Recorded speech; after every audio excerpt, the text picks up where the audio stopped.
Hey party people, this is Jeremy from Jambalaya Plays Games. We are at Origin 2019, and as you can see, we're at one of my favorite publishers, Chip Theory's Games, and we're talking about Too Many Bones, Cloudspire, and I am with Josh. He's going to tell us a little bit about the game. Yeah, absolutely. So Cloudspire was on Kickstarter last October. It is our MOBA tower defense inspired title. So it's coming out at Gen Con. Backers will hopefully be receiving it a little bit before that. And yeah, it's kind of a crazy hybrid of a whole bunch of different genres. You're going to be taking the role of one of 4 asymmetrical factions in the base game. And you're essentially, if you're playing PvP, you're trying to destroy your opponent's fortresses. And so you're going to be moving minions, which are going to move fairly automatically. And then you're also going to be moving heroes around the board. Heroes can go wherever they want.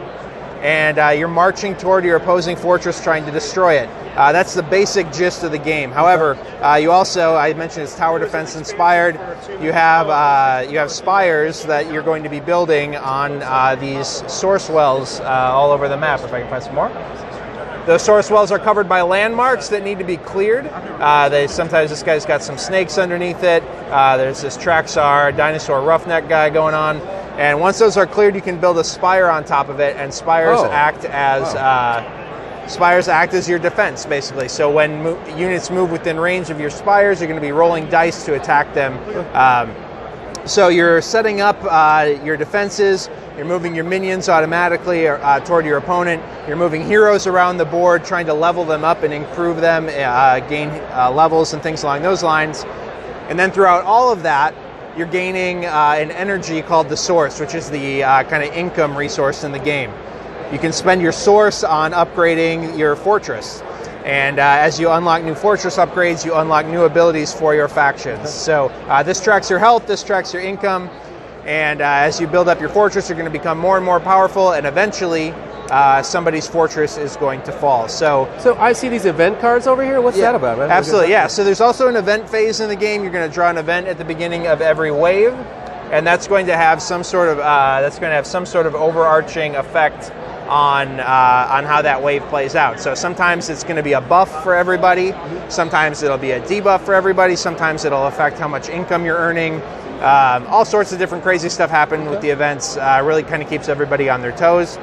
You'll get relic cards as well as you clear landmarks, which also will come into play at various points in the game, depending on what the relic does. And then the game is awesome PvP. It's totally asymmetrical, so there's a lot to learn about all the unique factions. There's a full 20 scenario solo campaign built into the game as well, with different difficulty objectives to achieve, so it's replayable as well. And then there's also a bunch of co-op missions for 2-player built into the game. So it's a huge amount of content in the box, and we're really excited about it coming out at Gen Con. Man, this is crazy, man. I'm gonna be honest with you. Now that I see this in person, I'm actually sold on it. And I'm usually not a tower defense person, so this is different though. Like, this looks different. This seems like there's more going on. Of course, it has solo, and you guys really are big into solo. Like, that's what we're all about. And co-op, that gives more options for it to play. So yeah. The tower defense aspect, honestly, it started as like a true tower defense game. Yeah. As it evolved, we found it was a lot more fun to incorporate those MOBA League of Legends aspects of it, moving around your heroes and stuff. So, and then there's a little bit of like the Too Many Bones style stuff with your fortress advancements and that kind of thing too. So. You know, it's funny is that now we're going long, but like, no, what's funny is I remember I think Adam said something about this like being kind of your first, like the first game in a sense, or something like that. It was one of the first ones they were working on. They developed the original concept for it around the same time that they were working on Hoplomachus. So wow. Yeah, absolutely. And Hoplomachus, one of the best games ever. Yeah, absolutely. One of the best series of games for the OG solo crowd. Absolutely. OG, yeah. Right. All right, party people, thank you so much for your time, Josh. Absolutely. Once again, this is Jeremy from Jambalaya Plays Games. We are at the Chip Theory booth. Ooh, look at Stanza over there, Nugget. Oh my goodness. All right, party people, you guys take care. More coverage coming up.